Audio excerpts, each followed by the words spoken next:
Good morning, everyone. Today is Monday, May 2nd. I'm Marv Eisen of Timeless Dollar. And starting out the day, as we do every day, I do every day, is looking at the economic calendar to see if there are going to be any market-moving announcements.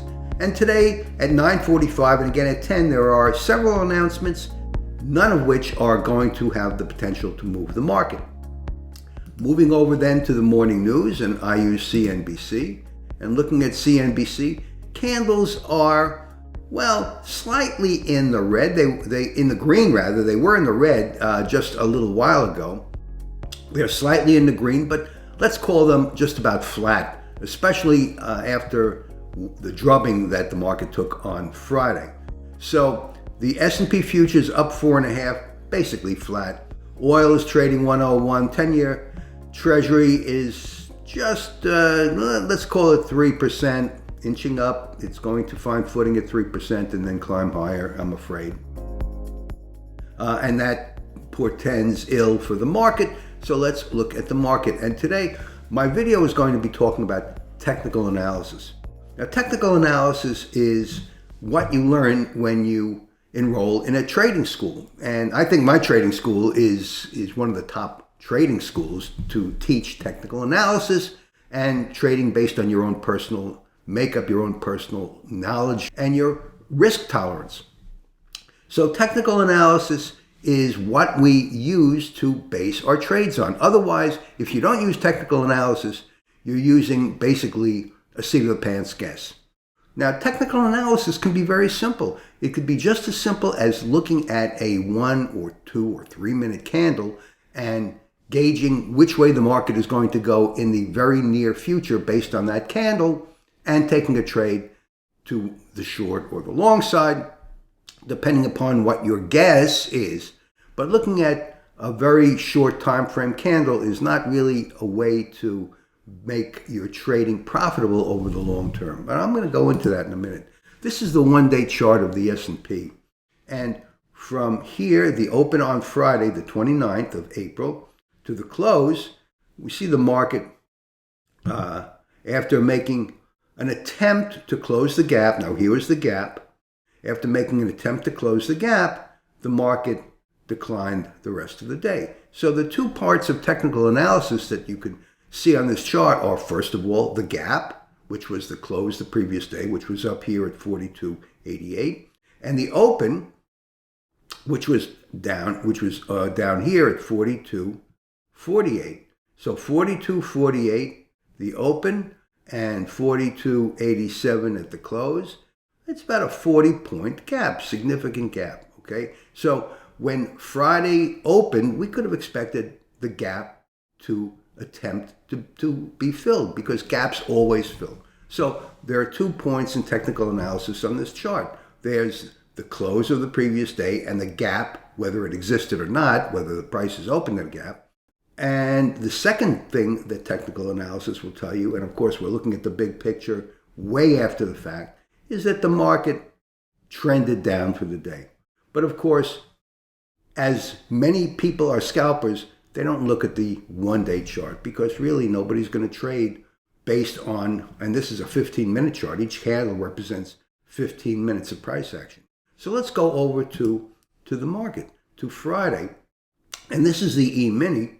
On Friday, this is the trend down that you saw, and the technical analysis aspects on this chart are the previous close at 42.85 or 87, wherever it was up here, and the open, which was over here at 42.43. So there's about 40 points here.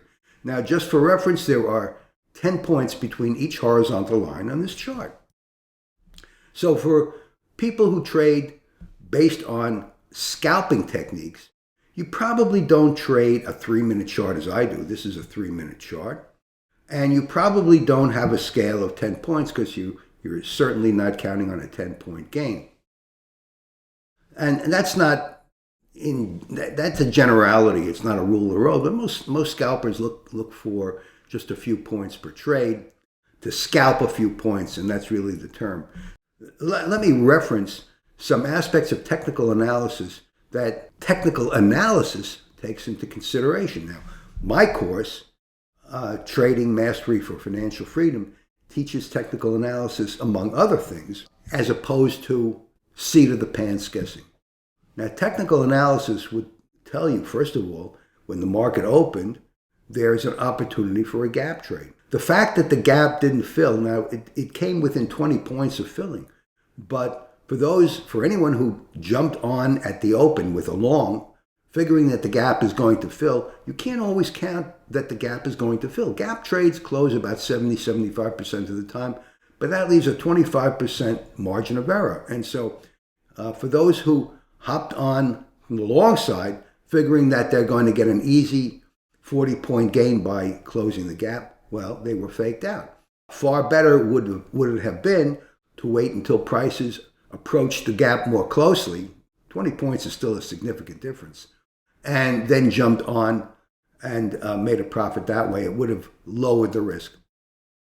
The other aspects of technical analysis are trade setups. Now, trade setups are simply patterns that have repeated over time, and so they repeat into the future as well. So looking at a trade setup, you could make a trade based on your technical analysis of that particular trade setup. And I go over trade setups in my course as well. In the bigger picture, I use a trading zone calculation based on Taylor's book method, plus a few other numbers that I integrate into my calculations. And the trading zone calculations are pretty accurate, but it's going to be useless for a scalper, because scalper is looking for a couple of points over a few seconds or a few minutes. And the trading zone takes into account a much bigger picture. It takes into account the full day. Now, typically, if you're going to trade the trading zone, you're going to need a more expansive account than a very small account, because the trading zone, look, in this particular day, the trading zone was, 42.66, 41.56. So that's about 110-point range. 110-point range was my trading zone for that day. And the market did indeed traverse 110-point range and then basically stabilized there. And I can go back in the past and illustrate that my trading zone does this day after day after day. Of course, you have to know how to use a trading zone.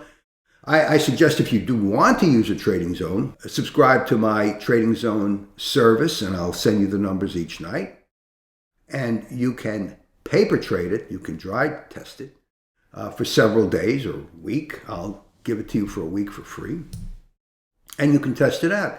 Otherwise, if you're going to be scalping, you're going to be looking for a smaller time frame and a smaller number of points. So let me go to a smaller time frame, which is a 1-minute chart.